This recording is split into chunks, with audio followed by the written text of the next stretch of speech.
दोस्तों, आज कार्तिक मास शुक्ल पक्ष की पूर्णिमा तिथि है। आप सभी को कार्तिक पूर्णिमा की हार्दिक शुभकामनाएं। दोस्तों, पूर्णिमा तिथि का हिंदू धर्म में विशेष महत्व है। इसे धनदायक और संतानदायक व्रत माना गया है। जो लोग पूरे विधि विधान से पूर्णिमा का व्रत करते हैं और पूर्णिमा के दिन चंद्रमा को अर्घ देते हैं, उन पर भगवान विष्णु और माता लक्ष्मी की विशेष कृपा होती है। आइए प्रारंभ करते हैं पूर्णिमा व्रत की कथा।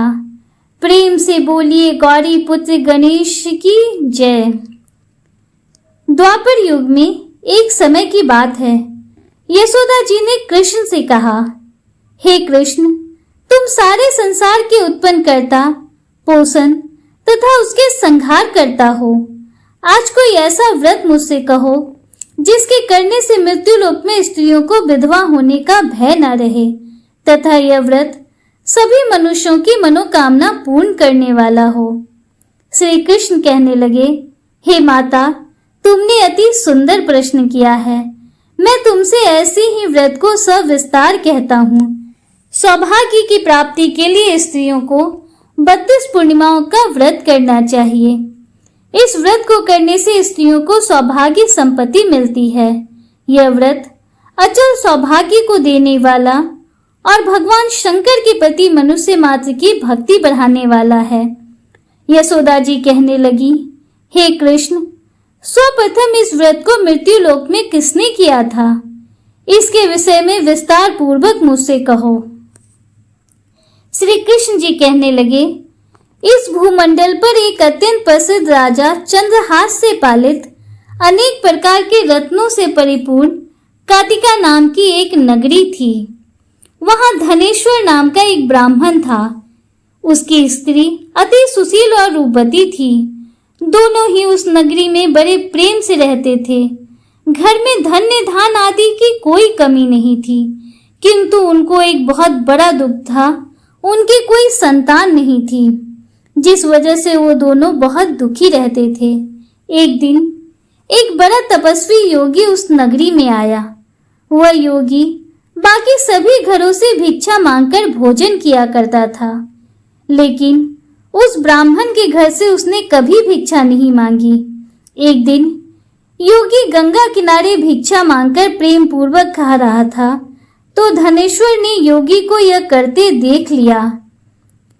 धनेश्वर योगी से बोले, आप सभी घरों से भिक्षा लेते हैं, परंतु मेरे घर की भिक्षा कभी भी नहीं लेते।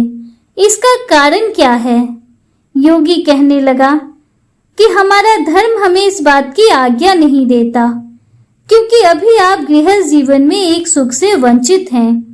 आपके घर संतान होने पर मैं आपके घर से भी भिक्षा स्वीकार कर लूंगा। उन्होंने कहा कि जिसकी संतान नहीं है, उनके घर से भिक्षा लेने पर मेरे पतित हो जाने का भय है। धनेश्वर यह सब बात सुनकर बहुत दुखी हुआ और हाथ जोड़कर योगी के पैरों पर गिर पड़ा तथा दुखी मन से कहने लगा कि आप ही मुझे संतान प्राप्ति का कोई उपाय बताइए। आप सर्वज्ञ हैं, मुझ पर अवश्य ही यह कृपा कीजिए। धन की मेरे घर में कोई कमी नहीं है, लेकिन मैं संतान न होने के कारण अत्यंत दुखी हूँ। आप मेरे इस दुख का हरण कीजिए। यह सुनकर योगी कहने लगे, तुम देवी चंडी की आराधना करो। घर पहुंचकर उन्होंने यह सारी बात अपनी पत्नी को बताई और खुद वन में चले गए। वन में पहुंचकर उन्होंने चंडी की आराधना की और उपवास किया। देवी चंडी ने 16 दिनों बाद उसको सपने में आकर दर्शन दिए और कहा, हे धनेश्वर, जा तेरे पुत्र होगा, लेकिन उसकी आयु सिर्फ 16 वर्ष होगी। 16 वर्ष की आयु में ही उसकी मृत्यु हो जाएगी।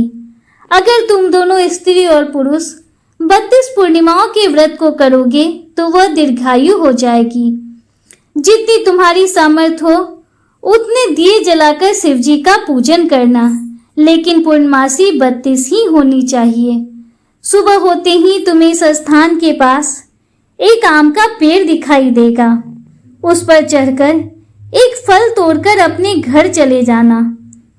अपनी स्त्री को इस बारे में बताना कि सुबह स्नान होने के बाद वह स्वच्छ होकर शंकर जी का ध्यान करके उस फल को खा ले, तब शंकर भगवान की कृपा से उसको गर्भ हो जाएगा। जब ब्राह्मण सुबह उठा तो उसे उस स्थान पर आम का पेड़ दिखाई दिया। वह उससे फल तोड़ने की कोशिश करने लगा, लेकिन वह पेड़ पर चढ़ नहीं पा रहा था। यह देखकर उसे बड़ी चिंता हुई।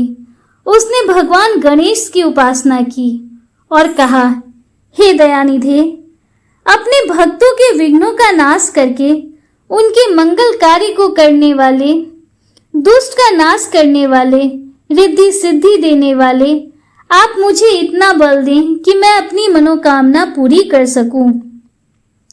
इसके बाद वह पेड़ से फल तोड़कर अपनी पत्नी के पास पहुंचा। उसकी पत्नी ने अपने पति के कहे अनुसार उस फल को खा लिया। उसके बाद वह गर्भवती हो गई। देवी की कृपा से उसे बहुत सुंदर पुत्र पैदा हुआ। उसका नाम उन्होंने देवीदास रखा। माता पिता के हर्ष और शोक के साथ वह बालक बढ़ने लगा। भगवान की कृपा से वह बालक बहुत ही सुंदर था, सुशील और पढ़ाई लिखाई में भी बहुत ही निपुण था। दुर्गा जी के कथनानुसार उसकी माता ने 32 पूर्णमासी का व्रत रखा। जैसे ही 16वां वर्ष लगा, दोनों पति पत्नी बहुत दुखी हुए कि कहीं उनके पिता की मृत्यु न हो जाए। उन्होंने सोचा कि अगर उनके सामने यह सब हुआ तो वो यह सब कैसे देख पाएंगे। तभी उन्होंने देवीदास के मामा को बुलाया और 1 वर्ष के लिए देवीदास को काशी में पढ़ने के लिए भेज दिया। 1 वर्ष के बाद उसे वापस लेकर आने को कहा। देवीदास अपने मामा के साथ घोड़े पर सवार होकर चल दिया। उसके मामा को भी यह बात पता नहीं थी। दोनों पति पत्नी ने 32 पूर्णमासी का व्रत पूरा किया। दूसरी तरफ मामा और भांजा दोनों रात गुजारने के लिए रास्ते में एक गांव में रुके। उस दिन उस गांव में ब्राह्मण की कन्या का विवाह होने वाला था। जिस धर्मशाला में वर और बारात के बाकी लोग रुके हुए थे, उसी धर्मशाला में देवीदास और उसके मामा भी ठहर गए। उधर कन्या को तेल आदि चढ़ने के बाद जब लग्न का समय आया तो वर की तबीयत खराब हो गई। वर के पिता ने अपने परिवार वालों से विचार विमर्श करके कहा कि यह देवीदास मेरे पुत्र जैसा ही है। मैं इसके साथ अपने बेटे की जगह इसका लगन करा दूं और बाद में बाकी सारे काम मेरे बेटे के साथ पूरे हो जाएंगे। ऐसा कहने के बाद वर के पिता देवीदास को मांगने के लिए उसके मामा के पास गए और उन्हें सारी बातें बताई। मामा ने कहा कि कन्यादान में जो कुछ भी मिलेगा वह हमें दे दिया जाए। वर के पिता ने बात को स्वीकार कर ली। इसके बाद देवीदास का विवाह कन्या के साथ संपन्न हो गया।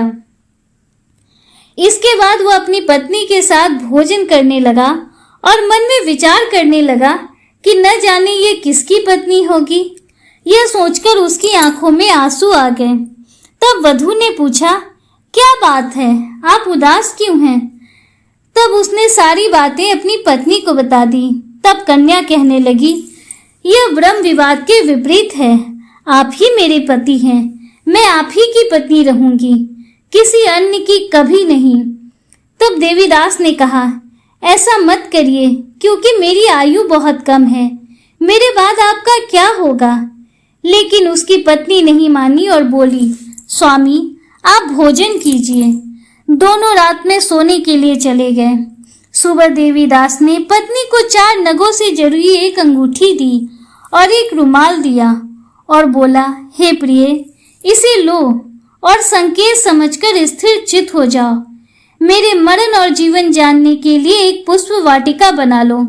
उसमें सुगंधी वाली एक नव मल्लिका लगा लो।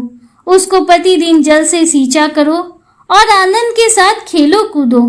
जिस समय और जिस दिन मेरा प्राणांत होगा, उस दिन यह फल सूख जाएंगे और जब ये फिर से हरे हो जाएं, तो जान लेना कि मैं जीवित हूँ। यह समझाकर वह वहां से चला गया। इसके बाद जब वर और बाकी बाराती मंडप में आए तो कन्या ने उसे देखकर कहा कि ये मेरा पति नहीं है। मेरा पति वह है जिनके साथ रात में मेरा विवाह हुआ है। इसके साथ मेरा विवाह नहीं हुआ है। अगर ये वही है तो ये बताए कि मैंने इसके साथ क्या किया है, और साथ ही कन्यादान के समय जो आभूषण मिले हैं उसे भी यह दिखाए। कन्या की ये सारी बातें सुनकर वो कहने लगा, मैं ये सब नहीं जानता। इसके बाद सारी बारात भी अपमानित होकर लौट गई। भगवान कृष्ण बोले, हे माता, इस प्रकार देवीदास काशी चला गया। कुछ समय जब बीत गया तो एक सर्प उसको डसने के लिए वहां आया, लेकिन वह उसको काट नहीं सका क्योंकि उसकी माता ने पहले ही 32 पूर्णमासी का व्रत संपूर्ण कर लिया था। इसके बाद खुद काल भी वहां पहुंचा। भगवान की कृपा से तभी वहां माता पार्वती और भगवान गणेश आ गए। देवीदास को मूर्छित दशा में देखकर माता पार्वती ने भगवान शिव से प्रार्थना की, महाराज, इस बालक की माता ने पहले ही 32 पूर्णिमा के व्रत कर लिए हैं, आप इसको प्राण दें। भगवान शिव ने माता पार्वती के कहने पर उसे प्राण दान दे दिया।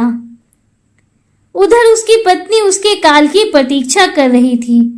उसकी पत्नी ने जाकर देखा कि पुष्प और पत्र दोनों ही नहीं हैं, तो उसको बहुत आश्चर्य हुआ, और जब उसने देखा कि पुष्प वाटिका फिर से हरी हो गई तो वह समझ गई कि उसका पति जिंदा हो गया है। इसके बाद वह बहुत ही प्रसन्न होकर अपने पिता से कहने लगी, मेरे पति जीवित हैं, कृपया आप उनको ढूंढिए। जब 16वां वर्ष व्यतीत हो गया तो देवीदास भी अपने मामा के साथ काशी से चल दिया। उधर उसकी पत्नी के परिवार वाले उन्हें ढूंढने के लिए जा ही रहे थे कि उन्होंने देखा कि देवीदास और उसके मामा उधर ही आ रहे थे। उसको देखकर उनके ससुर बहुत प्रसन्न हुए और उसे अपने घर ले आए। वहां सारा नगर इकट्ठा हो गया और कन्या ने भी अपने पति को पहचान लिया। देवीदास ने इसके बाद अपनी पत्नी और मामा को साथ लेकर अपने नगर को प्रस्थान किया। उसके ससुर ने उसे बहुत सा धन दहेज भी साथ में दिया। जब वो अपने घर की तरफ जा रहा था तो उसके माता पिता को लोगों ने खबर कर दी, तुम्हारा पुत्र देवीदास अपनी पत्नी और मामा के साथ आ रहा है। ऐसा समाचार सुनकर पहले तो उन्हें विश्वास नहीं हुआ, लेकिन जब देवीदास आया और उसने अपने माता पिता के पैर छुए तो देवीदास के माता पिता ने उनका माथा चूमा और दोनों को अपने सीने से लगा लिया। दोनों के आने की खुशी में धनेश्वर ने बहुत सा धन दान दक्षिणा ब्राह्मणों को दी। श्री कृष्ण जी कहने लगे, इस तरह धनेश्वर को 32 पूर्णिमा के व्रत के प्रभाव से संतान की प्राप्ति हुई। जो स्त्रियां इस व्रत को करती हैं वो जन्म जन्मांतरों तक वैधव्य का दुख नहीं भोगती और सदैव सौभाग्यवती रहती हैं। यह मेरा वचन है। यह व्रत संतान देने वाला और सभी मनोकामनाओं को पूरा करने वाला है। प्रेम से बोलिए भगवान श्री हरि विष्णु की जय।